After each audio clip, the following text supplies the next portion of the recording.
Break બાદ હવે આગળ વાત કરીએ તો અંબાજીમાં રાત્રે પડેલા ભારે વરસાદથી દુકાનોમાં પાણી ભરાયા।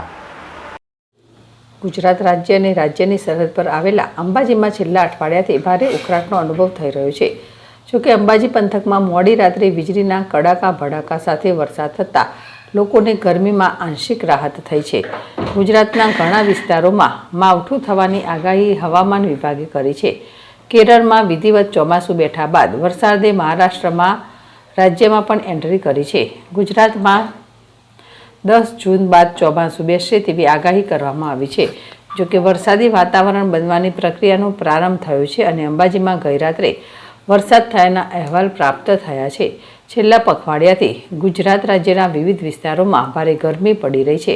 જોકે દક્ષિણ ગુજરાત અને સૌરાષ્ટ્રમાં અમરેલી અને જૂનાગઢ જિલ્લા સહિત અનેક વિસ્તારોમાં માવઠું થયાના અહેવાલો સાંભળવા મળ્યા છે। અંબાજી અને તેની આજુબાજુના વિસ્તારમાં ગઈ મોડી રાત્રે ઉકળાટ બાદ વીજળીના કડાકા ભડાકા સાથે વરસાદ થયો હતો। અચાનક હવામાન બદલાતા અને વરસાદ થતાં લોકોને ગરમી અને ઉકળાટમાં રાહત મળી છે। આ સાથે દાંતામાં પણ ભારે વરસાદ થયો હોવાના અહેવાલ મળી રહ્યા છે। અરવિંદ અગ્રવાલ, ZSTV, અંબાજી।